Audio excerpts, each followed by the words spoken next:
Subscribe to my channel for more interesting stories. Now, let's begin this one. Staff Sergeant Julian Vance stood beneath the merciless Syrian sun. The desert stretching endless and unforgiving around him. The heat pressed down like a physical weight, turning sweat to dust on his skin. His uniform, worn and creased from months of patrols, clung to his frame as if it, too, were exhausted. For 12 years, Julian had served in the U.S. Army. 3 combat deployments, countless missions, in hostile terrain, and a body covered in scars, both visible and hidden. Every day in uniform had honed him into a soldier, whose instincts were as sharp as the edge of his combat knife.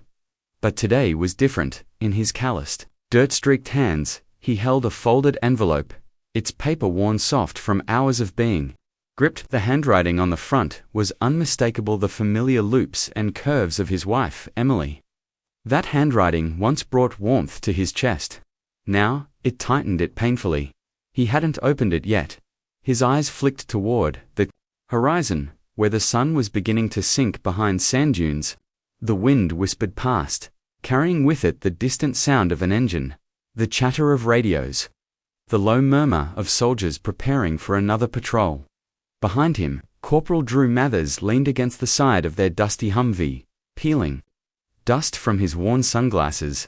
Drew had been Julian's closest friend since airborne school, a steady presence through every high and low. "You gonna open it or let it sweat in your hand till sundown?" Drew asked, a teasing grin playing on his lips. Julian didn't respond immediately. His jaw clenched, and his mind raced. He had learned long ago that sometimes the hardest enemy to face wasn't the one on the battlefield, it was the one waiting in your own home. Finally, he tore the envelope open with slow, deliberate movements and pulled out a single sheet of paper. The words on it were typed, cold, clinical. "Julian, I've filed for divorce. I can't keep living this life alone, always wondering if you'll come home in a body bag.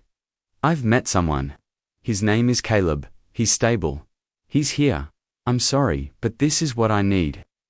There was no love, Emily. No handwritten note, just her signature at the bottom, followed by legal jargon, court dates, property division, custody arrangements. Julian's heart slammed against his ribs, each beat heavier than the last. He folded the letter carefully and slid it into the inside pocket of his tactical vest, as if sealing away a wound. "Bad news?" Drew asked quietly. Julian looked up, meeting his friend's eyes, the weight of loss reflected back at him. "Same old story, huh?" Drew muttered, shaking his head. "They say they'll wait, but then we wait instead on this side of the world." Julian's lips pressed into a hard line. "No, Emily's not like that, at least. She wasn't." But, deep down, the facts stared back at him with cold clarity. The long nights spent apart, the missed birthdays, the empty calls, the silence, nothing could erase the feeling of betrayal that tightened like a vice around his chest. 2 months later, the roar of the airplane engines echoed through the terminal at Fort Carson as Julian stepped off the transport, his left arm strapped in a sling after a minor shoulder injury sustained during a nighttime breaching clear operation. His uniform was freshly pressed, but his eyes held the fatigue of countless sleepless nights. The cold Colorado wind bit through his jacket as he scanned the crowd, hoping to find a familiar face, someone to welcome him home. There was no one. No welcome home sign, no familiar hug, no tears of joy, no Emily, no voicemail. He took a deep breath and hailed a cab. The city lights blurring past the window as he made his way to the modest 2-story home he had bought after his second deployment. It was his sanctuary, the place he dreamed of filling with laughter and life. But as he pushed open the front door, a deafening silence greeted him. The photos on the walls, the wedding day smiles, candid shots from Yosemite were gone, replaced by generic art and empty frames. Her expensive coats still hung in the closet. The faint scent of her perfume lingered on the dresser. But the soul of the home was missing. So was she. Julian stood in the center of the living room, combat boots still muddy, heart pounding like a warning drum. His eyes searched the shadows, looking for a trace of the life they once shared. Then, faint footsteps echoed from the staircase. Emily appeared at the top, wrapped in a silk robe, her hair styled perfectly, face carefully made up. She looked as though she were preparing for a night out, not a reunion with a husband who had returned early. "Oh," she said, startled. "You're back." "Medical evac," Julian replied simply, nodding toward his sling. She hesitated, descending slowly, each step reluctant. "I didn't expect you this soon," she said softly. "Clearly," Julian answered, his voice tight. Her eyes flicked past him toward the door, as if checking for bags or perhaps someone else. "I assume Caleb's not far," Julian said, voice low. Emily's face hardened. "Don't start. I thought you weren't coming back for another 4 months, and that makes it okay." Julian's tone was sharp. "I needed something real, Julian. You were always halfway around the world. You chose this life." Julian's eyes burned into hers. "I chose to protect you. And this country." She shrugged, emotionless. "And I chose not to spend my life as a war widow in." "The papers are on the table. I'm staying with Caleb tonight. You can have the house until the hearing." Without another word, she grabbed her designer purse from the entryway and left. The door closing softly behind her. Julian stood alone, the silence swallowing the space she once filled. That night, Julian lay on the couch, staring at the ceiling as memories flickered through his mind like shadows. The laughter they once shared. The letters she used to send, soaked in perfume and hope, now replaced by cold. Legal threats and an empty house. He hadn't faced gunfire or ambushes that rattled him like this. The woman he loved was gone, and so was the life he fought to protect. But as dawn broke, a steely resolve took hold. This was not how the story would end. He would fight not with anger, but with precision. For his daughter, for his home, for the promise he still believed in. The first rays of sunlight seeped through the blinds as Julian rose from the couch, his injured arm still aching but his mind sharper than ever. The empty house felt colder than the desert nights he had just left behind. Every corner whispered memories, laughter, arguments, plans for the future, all now ghosts. He moved to the garage, the faint scent of oil and dust greeting him like an old comrade. Julian opened the storage locker he had sealed months ago, the one where he kept things he might never need but couldn't bear to lose. From inside, he retrieved a small black briefcase, its worn leather scratched but solid. He placed it on the workbench and opened it carefully. Inside were his deployment journals, handwritten accounts of every mission, every close call, every thought he had dared to put to paper. Alongside them were encrypted USB drives containing sensitive intel, logs from covert operations, and a single manila envelope labeled "Only if necessary." His fingers trembled as he lifted the envelope. Emily had no idea this existed. He hadn't even told Drew. This was his ace. His weapon in a war far more personal than any battlefield. 2 days later, Julian sat across from Anthony Griggs, a man whose sharp eyes and military bearing made him both intimidating and reassuring. Griggs was a former Army JAG officer turned civilian attorney, known for his no-nonsense approach and deep respect for service members. After reviewing the divorce papers Emily had filed, Griggs exhaled slowly and met Julian's gaze. "She's going for everything," Griggs said bluntly. "The house, the savings, spousal support, and full custody of Lily." Julian's jaw tightened. "She's claiming I'm an absentee parent." Griggs nodded. "She's painting you as emotionally distant, unstable due to combat trauma, says you're unfit for sole custody because of PTSD. Julian swallowed the bitter pill. He'd fought enemies with guns. Now he had to fight shadows in a courtroom. "And Caleb Riker?" Julian asked quietly. Griggs leaned back, steepling his fingers. "Civilian contractor for Vanguard Logistics. On paper, clean as a whistle, but there's chatter. Whispers that he's under scrutiny for connections that don't look good." That was the opening Julian needed. "I have something," he said, pulling the black briefcase closer and sliding a small flash drive across the table. Griggs raised an eyebrow. "What is this?" Julian's voice was steel. Satellite logs, encrypted, comes, unusual movements. Caleb's been showing up in restricted locations, talking to flagged individuals. This flash drive is just the start. Griggs's expression darkened. Julian, if this is true, we're not just fighting a divorce. We're dealing with a national security threat. Julian nodded. Then we let it play out. I'm ready. Back at base, Julian connected with an old intelligence contact known only as Harper. Years ago, Harper had been saved by Julian in a near-fatal ambush. Since then, Harper had moved to private security, keeping close tabs on the murkier corners of military intelligence. Calling in your favor, huh? Harper said with a dry chuckle over a secure line.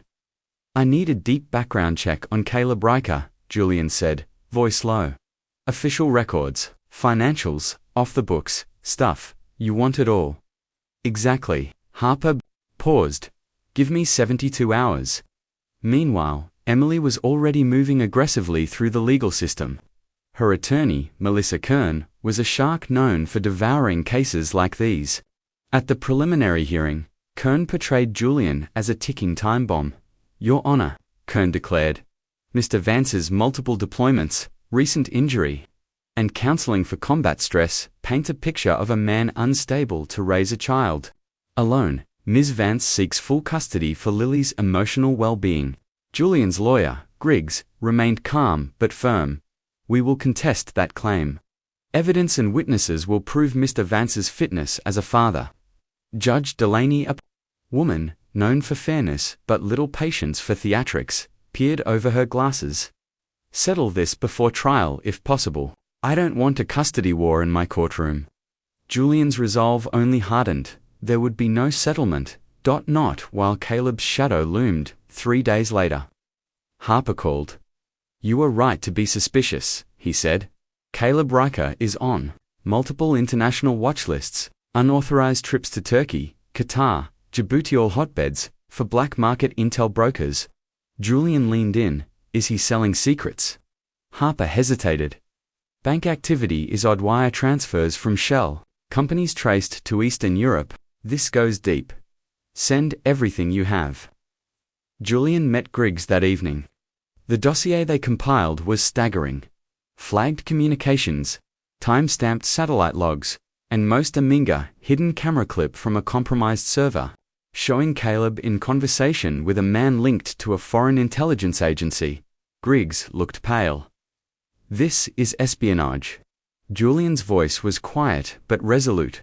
That's why I wasn't worried about losing the house. The next morning, Julian walked into the courtroom with a sealed folder under his arm. Emily spoke first, painting Julian as absent and unstable, praising Caleb's support. When it was Julian's turn, he calmly requested to submit new evidence. Objected. It wasn't disclosed in discovery. Griggs replied, it's critical to the child's safety. It was only obtained recently. Judge Delaney frowned but allowed it. Her eyes scanned the evidence names, dates, flagged transactions, then she looked up. Is this verified? Yes, Your Honor, Griggs said. Federal authorities have been notified and agents are en route. At that moment, 2 men in dark suits entered. Special Agent Cross, Homeland Security, one announced. We're here for Caleb Riker. Emily gasped. Caleb, sitting quietly near the back, stood frozen. Stand up, Mr. Riker. You're under arrest for involvement in a counterintelligence operation. Caleb's eyes locked on Julian's. You did this, he hissed. No, Julian said softly. You did this to yourself. Judge Delaney placed an emergency hold on all custody and support arrangements. Mr. Vance, you may retain full custody of Lily pending further review. Emily sat stunned, the courtroom buzzing. Julian stood tall, emotionless. He hadn't raised his voice. He had simply done what was necessary. The days after, Caleb Riker's arrest unfolded like a storm with no end in sight. Court hearings, federal interrogations, whispered conversations behind closed doors. Julian found himself caught in a web of bureaucracy and betrayal far more complex than any Sopperfield operation. Federal agents grilled Caleb relentlessly. The veneer of the charming civilian contractor cracked with each passing hour. Encrypted messages, secret meetings, unexplained bank transfers, the pieces fell into place. Painting a damning portrait of espionage and deceit, Emily disappeared from public view. Once the center of a whirlwind of social media posts flaunting designer clothes and lavish dinners, she now became a ghost, avoiding phone calls, messages, and even her closest friends. The military community buzzed with rumors, whispers of shattered trust and broken alliances. Julian, meanwhile, had one mission: protect Lily. Every weekend visitation became a sacred ritual. The 6-year-old girl, bright-eyed with Emily's striking gaze and his own stubborn jawline, lit up when she saw him. "Daddy," she would shout, running full tilt to throw herself into his arms, ignoring the sharp sting in his healing shoulder. "I missed you," she whispered one afternoon as they walked to his car. Julian closed his eyes, swallowing the lump in his throat. "I missed you too, baby girl." But Lily's next words were like a cold bullet to his chest. "Mummy says Caleb might be my new daddy. He says you're too busy playing soldier." Julian said nothing then, but the mission had crystallized. This wasn't about anger or revenge. It was about shielding his daughter from a world she didn't deserve. Julian dove into preparation with military precision. He reconnected with Harper, their bond forged in the crucible of past battles. "You're calling in your chip," Harper said with a grin over the secure line. "I need every scrap on Caleb Riker. Official records, off-the-books intel, financial trails, everything." Harper hesitated. "You want it all?" "Yes. Give me 72 hours. Emily's legal team wasn't slowing down.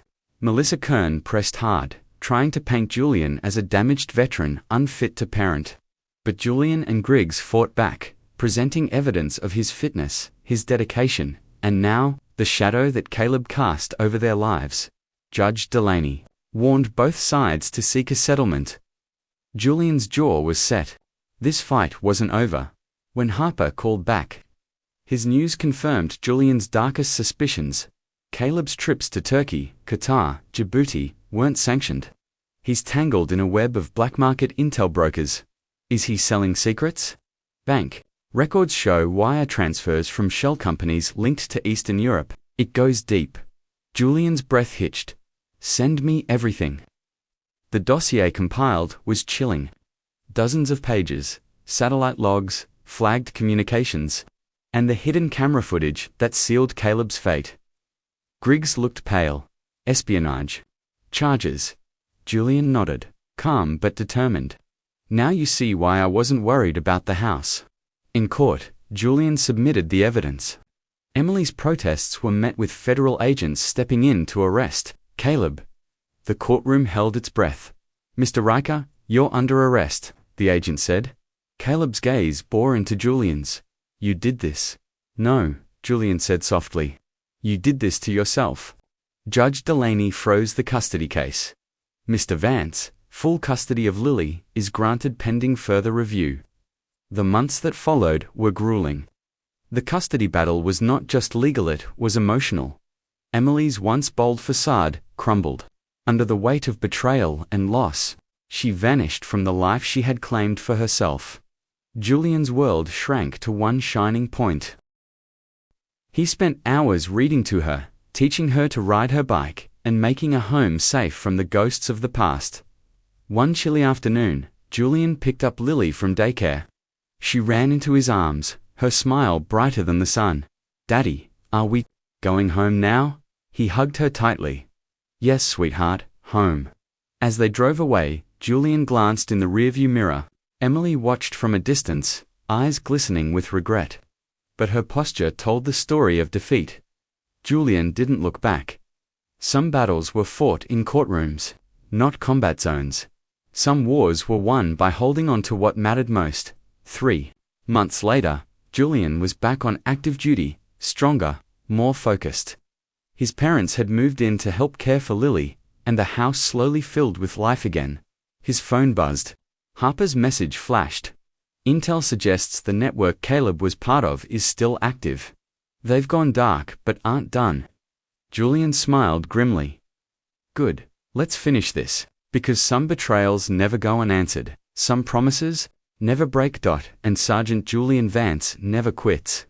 Julian sat at the kitchen table, the soft glow of the lamp casting long shadows across the room. Lily was asleep upstairs. Her steady breathing, a quiet reminder of why this battle mattered beyond any mission he'd ever known. His phone buzzed again. Another encrypted message from Harper. Network activity picked up in Djibouti. Possible resurgence of Caleb's contacts. They're watching. Stay sharp. Julian's fingers hovered over the screen for a moment before he typed back. We finish this. No loose ends. It was more than a message. It was a promise. The road ahead was uncertain. The war he fought now was different. No firefights or explosions, but the stakes were just as high. Protecting his daughter from shadows that lurked in boardrooms and back alleys. Guarding the fragile peace they'd won with sacrifice and grit.